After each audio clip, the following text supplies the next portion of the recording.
Welcome back to part 2 of episode 2 of the Water Prairie Chronicles. I'm Steve, and this is Tonya. We're your hosts for the Water Prairie Chronicles.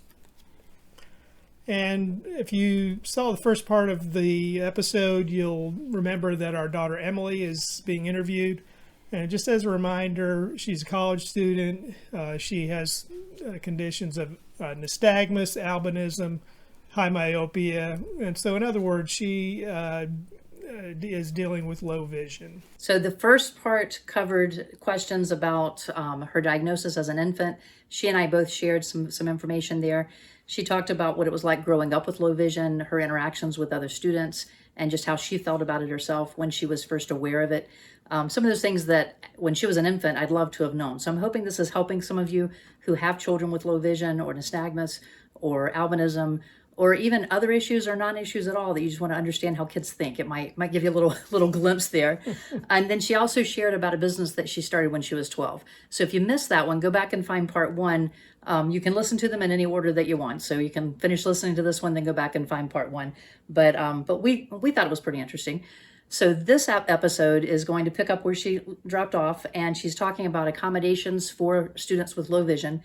She's talking about the sport of goalball. So if you've never heard of that, it's an exciting sport that she was able to play and that pretty much anyone can play. And she goes into some detail of what she's doing to help unify some of the college students on her campus through goalball. And then she's also going to answer that question of, if you have low vision, should you read Braille or should you use a cane? All right. If you're listening to the podcast, we'd also encourage you to check us out on YouTube.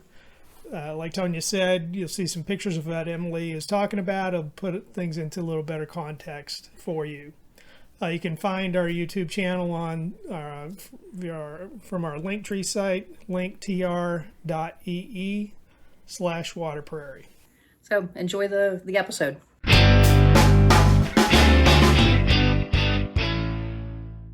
What are some of the accommodations that you've had through the years that have helped you? I think the accommodations that I have had in the past that helped me the most were definitely having my own copy, whether that be digitally or on paper, of presentations and teacher notes. Because especially now, sometimes being in the front row isn't going to help me see the board any better. Also, I have a CCTV that I carry around sometimes, so that definitely also helps. I can connect, it's a camera that I can connect to my laptop. So the camera sees what's on the board and I can just read it straight on my laptop. So that's also a big one that I find very helpful. I'm realizing now in college how important extended time is on assignments and tests. The nature of my disability specifically, we were talking earlier about nystagmus and how long it takes me to try and focus on stuff. It takes me probably about 3 times longer than the average, quote unquote, average student to go through course material. So, also mark and book, no using Scantrons. Trying to fill in the little bubbles on the Scantrons is almost impossible. So don't do it if you don't have to. So do you test in a separate environment? I have the option now in college. In K through 12, they would put me in a separate environment, but there were still other kids in the room, which I didn't appreciate. Because they were more distracting than a whole group of people. Okay. But sometimes that was because of the extended time, right? Not necessarily. I don't know what the reason was. It was always different every time. Okay. Because I know, because you had the extended time, like on the major test for like EOCs, EOGs. Yeah. So those or other states have different tests like that, but it's pretty much the end of grade tests that they have at the end of each year. Those had to be proctored, so they had to put you in a different setting because of the extended time that was involved with that. And did you ever test by yourself in those? Rarely I would be by myself. Okay. So I was usually with like 3 or 4 other kids. That's because accommodations are so important. So we're looking at for you particularly with a visual impairment, with low vision, not with blindness, but with low vision. Right. You had the extended time. on tests, quizzes, exams, everything? What did you? Right now, it's exams on timed material. So Okay. homework doesn't really fall under that category, which is unfortunate because I did struggle with that last semester. Yeah, I know you were going to have a discussion to try to see if you could get the added time on the homework, Yeah, which I think because would. I do want to explain because I feel like it would be helpful to understand what I mean by that. I was, and I'm retaking right now, an accounting class. The homework for this accounting class, well, the way the class is set up is you're learning in class, but at the same time you're also learning new stuff on your own online. And because it takes you time to learn the materials online, and because it's all visual, because it's all math stuff and charts and information, it's hard to do that with an audiobook. It takes me a long time to get through it. My peers are spending 2 hours on homework. I'm spending 4 hours on homework, and there's still due dates for this homework. So sometimes I'll have maybe 2 days to do it, and then I'll get 2 hours into my work, and I'll be so visually fatigued that I'll have to take a break. And then by the time that break comes to an end, the due date might have already passed. So that's why I didn't pass my accounting class. And that's why I want to see if I can get better accommodations for homework. So I'll put a plug in here as your mom. She ended up making 85 or higher on all the tests and exams. It was just the homework piece that Yep. that kept her from passing. I can understand the need for due dates because it keeps you on track with the rest of the class. Right. But if I had maybe an extra day, I would have been fine. But we'll Okay. figure it out. So to summarize again, so we have the extended time, the copy of teacher notes, whether it's in writing in a large print format or digitally that you can access on your own. Preferably digitally. Digital, if you have the option between physical and digital, digital is usually the way to go because you can manipulate that however you need. Okay.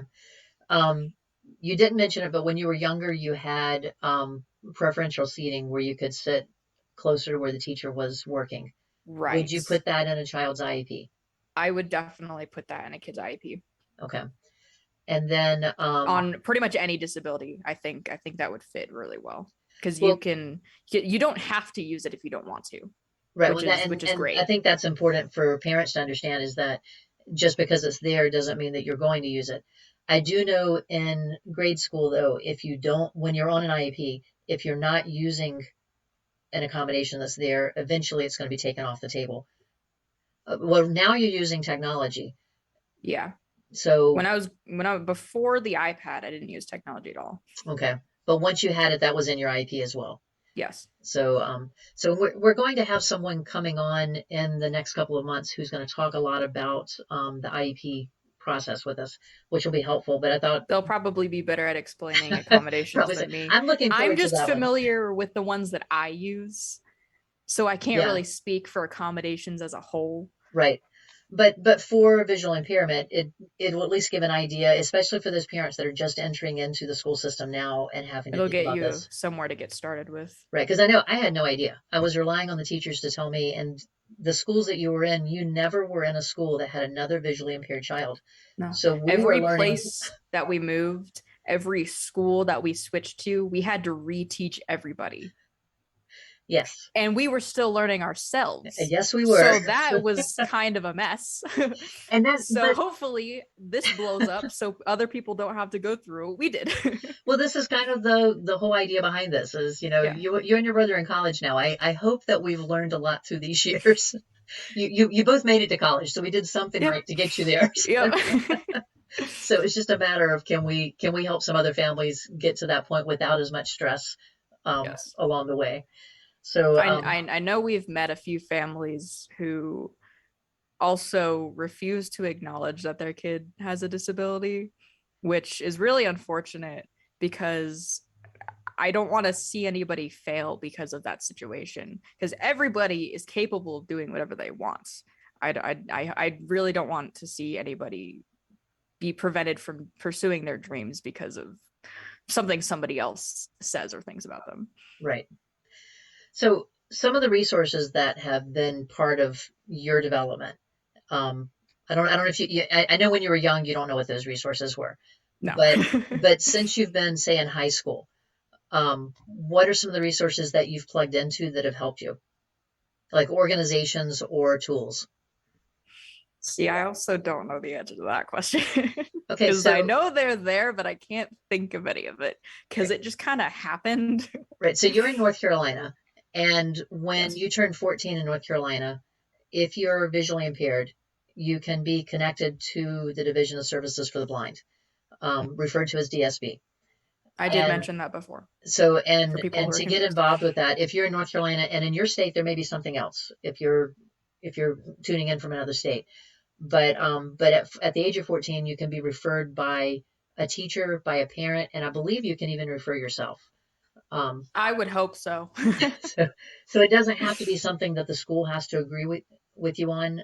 Anyone can make the referral, but then the counselors will do a full evaluation and determine whether that student qualifies for services Yeah. through them.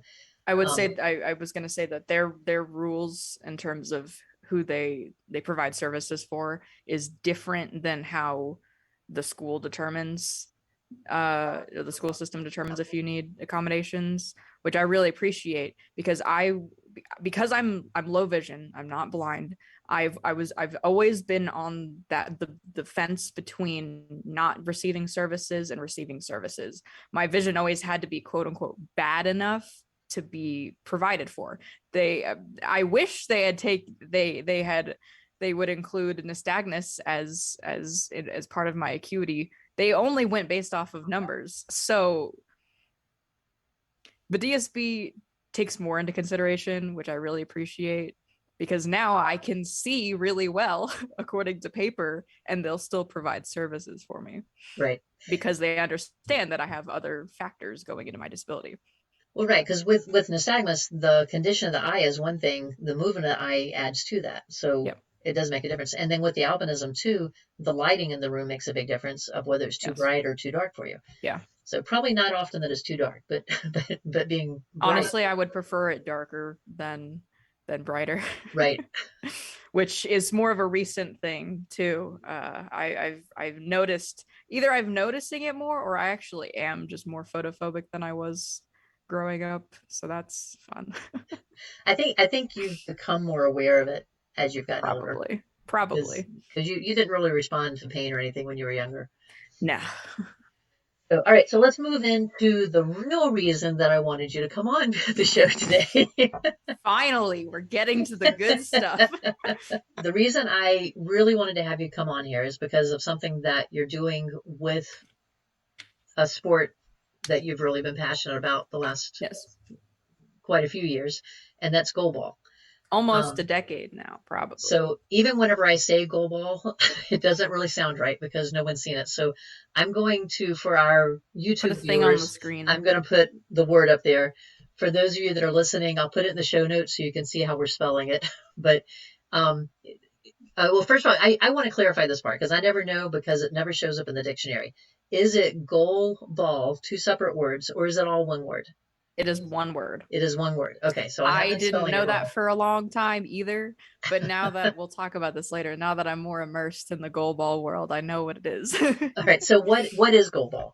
So goalball, this is gonna sound really funny at first. The way that I explain it to new people who've never seen it before, it's kind of a combination between bowling and soccer. Which Okay. sounds crazy, right? So the way the court is set up, you have two goals on either side, like soccer goals almost. They're probably bigger than soccer goals. The court is smaller than a soccer field. The court's smaller than a basketball field, a little bit, or court, whatever. But the soccer part comes in, you're trying to block the ball from going into your goal, like soccer. The way the bowling part comes in, the way that you throw the ball across the court traditionally looks kind of like bowling. There's no holes in the ball to put your fingers in. You just kind of hold it like a cradle, but that's the concept of how you roll it across the field. And the players on the field are blocking it with their bodies. So you're laying on the floor trying to block the ball from rolling past you. Okay. And everyone's blindfolded. That's the crazy twist to that. This is a sport designed for athletes who are visually impaired and blind. So to even the playing field, make sure everybody's vision level is the same. Everybody's wearing completely blackout goggles.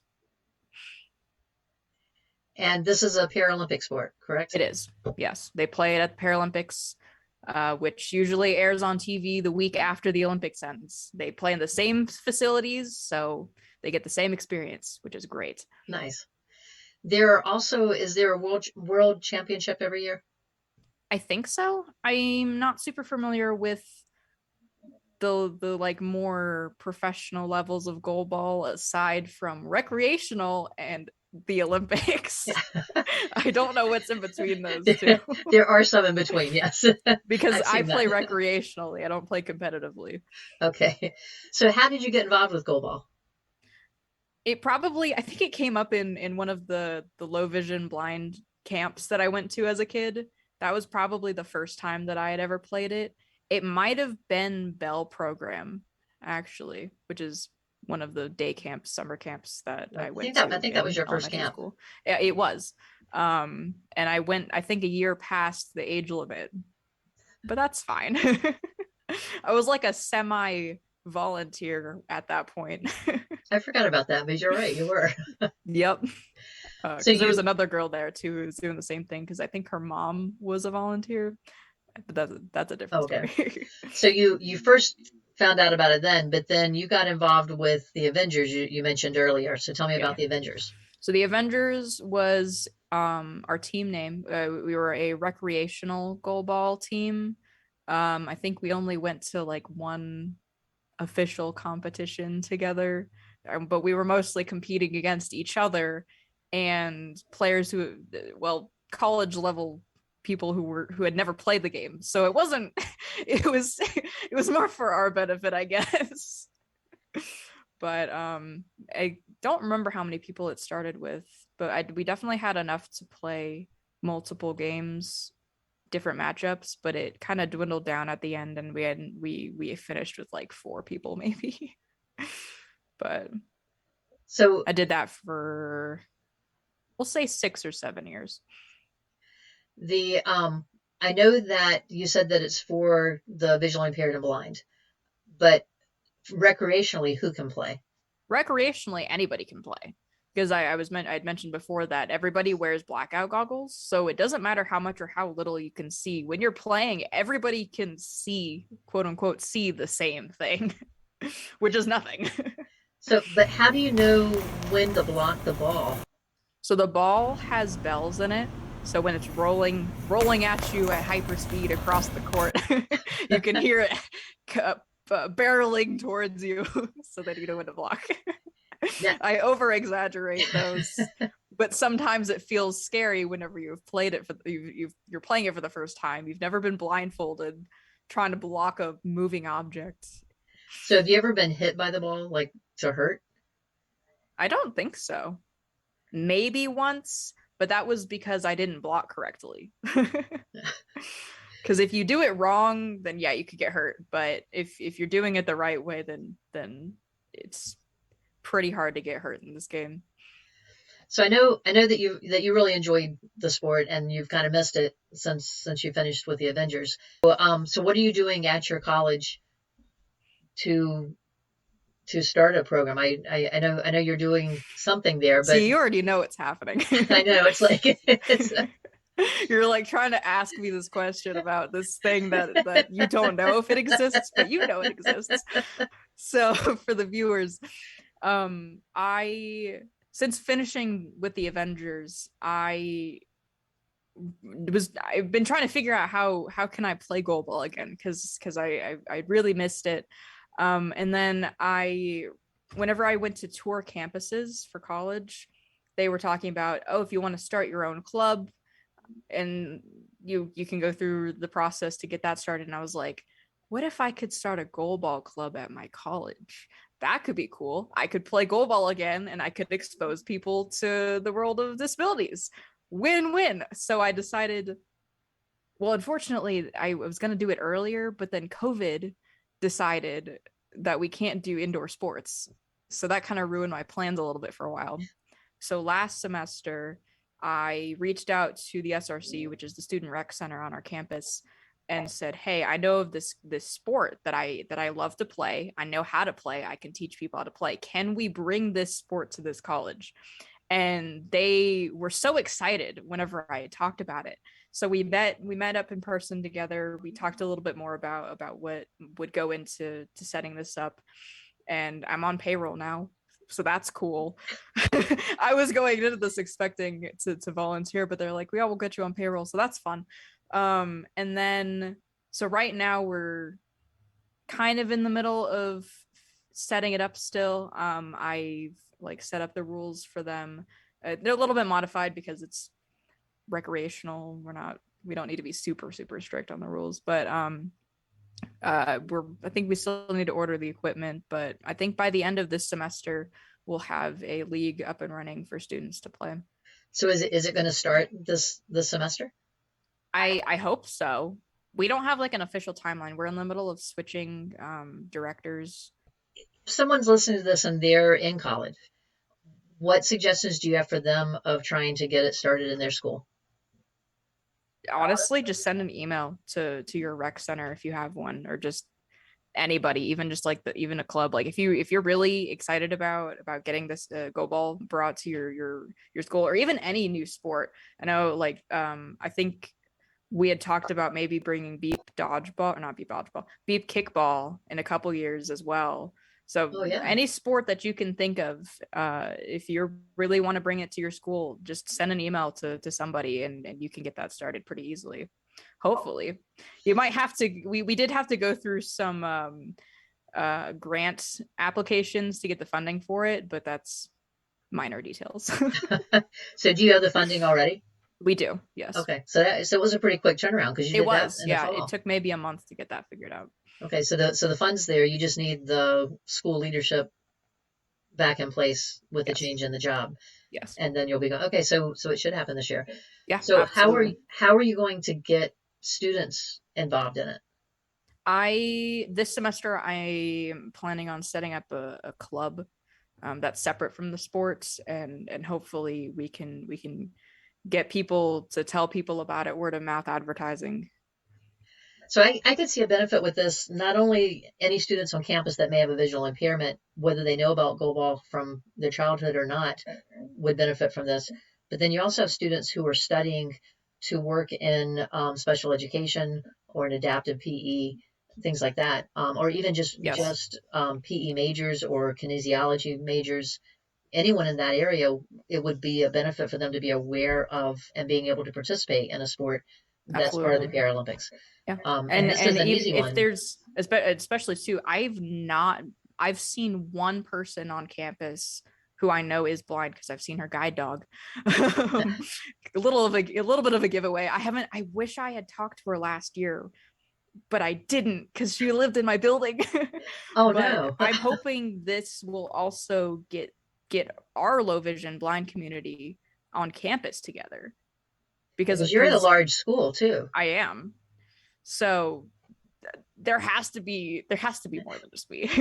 I should talk to disability services and ask them once we get Goalball up and running to let people know about it. So a program like this, there will be some individuals who will not be able to participate because of physical restrictions. Yes. But are there ways that they could still be involved? I mean, yeah, they could probably help us referee and score. Okay, so really anyone could be involved with the program in some way. And we always need cheerleaders too. Except we never have people. Well, they'd have to be silent cheerleaders. That's what I was thinking. They have to be quiet while they're there. Like before and after the games, honestly, like just like a community of people, whether or not they can play, it's just a great. I'm hoping this can work. I'm hoping we can get a lot of people into this. So I know for me, I've never played. I could teach someone how to play because I was there all those years when you were playing with the Avengers. But and for me as a parent, being part of a program when you were younger, it was nice because I got to connect with other parents who had children with visual impairments. So there was a benefit on the parent side as well as for all of you kids out there just having fun and playing. But it was also fun to watch. because, just like watching a baseball game or a football game or anything else that your child might do, That was it's, our version of kitty baseball. well, and it Little gets pretty league. competitive. It really does. So, it's fun to watch. Sometimes our community can get even more competitive, to be honest. I've noticed this. So There are a few out there. I think it's exciting that you've talked about being very, very much of an introvert at times, but that didn't keep you from doing this. No. And so it's something that anyone could get started, or at least start the conversation at their school. Yeah. And even if you are introverted and you want to play goalball at your school and it's not there, you don't have to be the one necessarily, like the figurehead of everything. You could even just be behind the scenes, teach people how to teach the game, and you'd still be able to play. Right. So But, don't let that stop you, because you should be able to do what you want. I love the idea of starting the club too, to partner with it, so that you could get a group that's maybe a little more passionate about it, but then they could get out there and help spread the word too. It also, I will say, this isn't why I'm doing it, but it also would probably look really good on a resume. Well, if you're if you're listening and you're in a college somewhere and would like to try to get this started, there you go. You have a club membership going on there. You've got some leadership skills that you're able to show, and more important than anything else, just a way to help connect the visually disabled community with the visual community, because a lot of times there's a gap there between them of just misunderstanding. That's like my whole goal in life right now, and hopefully forever, is I feel like I have, as someone with low vision, I'm not fully sighted, I'm not totally blind, I have a voice in both communities almost, because I grew up in both communities, and I've noticed that the communities don't really cross over together very often. And I know, like, a lot of sighted people don't understand anything about disabilities or visual disabilities. So I feel like I have a voice, and I can share my experiences with both communities and hopefully merge them together a bit more. Cool. I like that. Personal question for you. If anyone wants more information, can they contact you directly? I would say yes. Okay. So at the end, we'll post your social media contacts. Yeah, that you can do it that way. I used to post, not quite as much anymore, a lot about what my life is like as someone with the visual impairments. So you can check out my old posts on Instagram. Yeah. So we'll share those at the end, and we'll put that in the show notes too. And if you're watching on YouTube, we'll put it in the description below, so that they can get in touch with you. Another thing I thought about earlier when we were talking about, I don't know what we were talking about, but you had mentioned the cane. Oh, about as far as people asking you questions or not, if they saw you with your cane. You have low vision. You look like you're watching the monitor right now, so you can see. I am watching the monitor. Do you use a cane, and why? I use a cane mostly because it tells other people that I might not be able to see something. So if I was like, if I looked like I needed help, they kind of have a reason why I might need help almost. It helps. I guess it also helps me when I'm walking through a group of people. They'll actually move out of my way pretty quickly. So that's helpful. Sometimes I do, especially when I was younger, I do wish I had it with me. Because there are some situations where I would benefit from using it. Actually, the other day, I probably would have benefited from using it because my glasses transition, and with the snow, they get darker a lot quicker. So I walked to class, and because it's cold outside, when I went inside, my glasses were still sunglasses, but because of the warmth, they fogged up as well. I saw better without my glasses on in that moment. So having my cane in that moment probably would have been really helpful. So lesson learned, huh? Lesson learned. At least I knew where I was going, and the classroom was right in the door of the building. Right. But the classroom was dark too. So sunglasses plus dark room plus fog, not a great combination. Yeah, I know the cane question, cane and Braille were always the questions. Being in the middle, as you said, between the sighted world and the blind world, with low vision, functional low vision, they were always a question: do you need to learn Braille, or do you need to use a cane? And the cane you resisted quite a long time. And I think part of it was just not understanding that you would even need it and not wanting to stand out a lot. And the Braille you actually studied because you wanted to learn Braille. I So, started using my cane after people stopped telling me why I should use it. okay. Because like that's just my personality. That's like part of that is I wanted to make the choice for myself to use it. And that's when I started using it. And then the Braille, you're not reading Braille right now. No. But you did study Braille. The importance, in my opinion, at least in my situation, of learning Braille when I was a kid was that the nature of my disability, I could lose more of my vision as I grow older. My retinas are extremely fragile. One day, if I get in a car accident, I might just lose my vision one day. I'm not driving, but I would be the passenger. but you get the idea. So yeah. Learning it as a kid and then relearning it as an adult is going to be a lot easier than learning it for the first time at 50. Right. So that's why I learned Braille as a kid. Now, for those of you and it's listening, a cool party trick. Yeah. I can tell people, hey, or it's like a 2 truths and a lie kind of thing. It's like, I know Braille, I know sign language, I know French. One of those is false. I don't know French. I know the other two. So the for our listeners to go back on the Braille part, especially if you have a child and you're trying to decide whether this is a tool that they should put into their bag or not, Emily said that she wanted to learn Braille, and you were about into second grade, early third grade when you expressed that desire, and so we took it to your specialist that you were working with at the time, and he said no, that you would just always use large print, that you would never need Braille.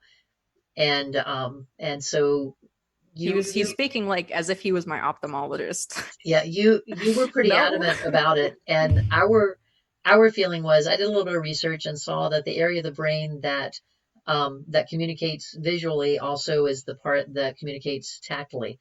And you're pretty much 100% visual learner. So I felt like for you that you'd be able to learn it, because if touch and vision are the same area of the brain, you're very strong in that part of your brain already. I'm ironically a very visual learner. And you had a very strong desire to do it. So why not let you give it a try? So we called a team meeting together with your IEP team, and your teachers who were your classroom teachers had found out about it. So your classroom teacher came, your PE teachers came, I think the media center that's really funny. Came. You had a room full of adults ready to fight for you if they said no. That's really funny. And so you started studying Braille in third grade, 1 or 2 days a week. It wasn't a big thing. It was never part of your school learning as far as your classroom learning.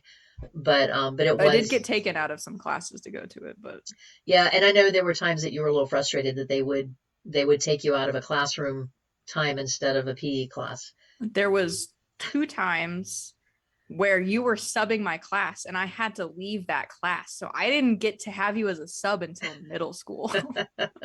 I remember that. For people watching, are you still licensed to sub? I am. She's licensed to sub as a substitute teacher. And I had always wanted to be in her class when she subbed, and then I had to miss it like twice. And she doesn't do it often, so like that's a big deal. So our next section we're going to move to, this is everyone's favorite. It's our speed round questions. So this is a list of 10 questions. I'm going to give you 30 seconds to answer them. Oh my. Okay. Hey, at least my processing speed is slightly faster than my reading speed. They are not hard, but they can be difficult to answer. Okay. Does that help? Sure. All right. So here's the layout. So you have 30 seconds. There are 3 open-ended questions, and these you just want to say the first thing that pops into your mind on those 3. Okay. And then there are 7 either or questions, and I'm going to give you 2 words. You just tell me which one pops into your mind first. Okay. And if you overthink it and get really frustrated, just say pass. Okay. But let's see if you can get all 10 of them. And if the time runs out, that's fine. We'll just keep going till we get to I'm scared there's a right and wrong answer for these. There's no right or wrong. And my goal is that over time, we'll start sharing some charts of how many of our guests chose which which one. So I can't even compare my answers. You can't right compare. Now. That's unfortunate. So Save my answers and tell me what I relate to when you get like 10 other people. Okay, I can do that. So, but I thought that'd be kind of fun to track. Maybe on social media we'll post the charts of how many answer this answer, this answer.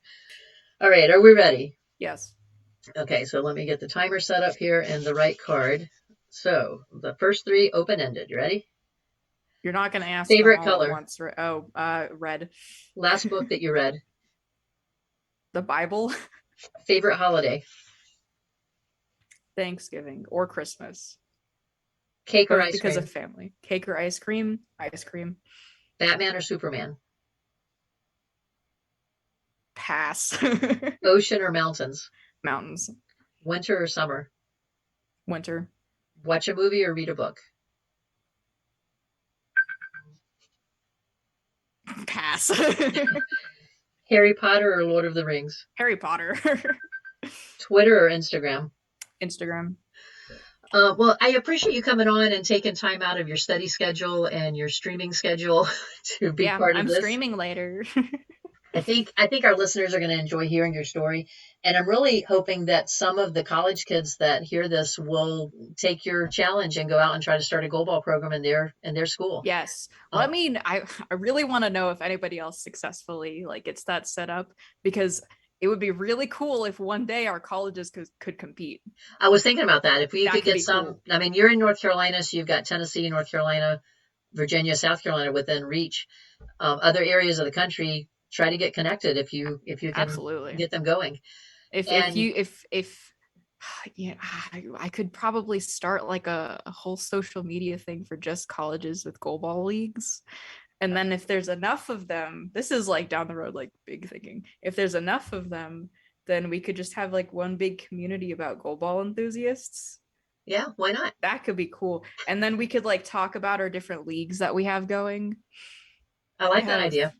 Big plans. All right, so you're going to need to keep us posted on how the goalball program's going, but yes. I really want to find out when you identify someone for the iPad, and yes, and do that. We can feature you on just a clip on. I'll let you know. I can come talk about it. Yeah, I'd love to hear that. And then more importantly, because we're talking about contacting you if they have questions or if they want to get goalball going or things like that. Are you open to parents asking you questions if they have questions for their kids?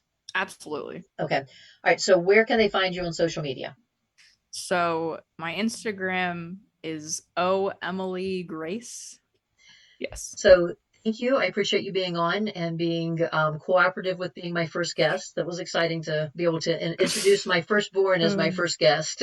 I would, if you weren't my mom, I'd be like, thank you for having me. I mean, yeah, thank you. But then also like, I haven't really talked to you like this in a while. So it's been nice. It has been. I've enjoyed that. So we need to fix that. when we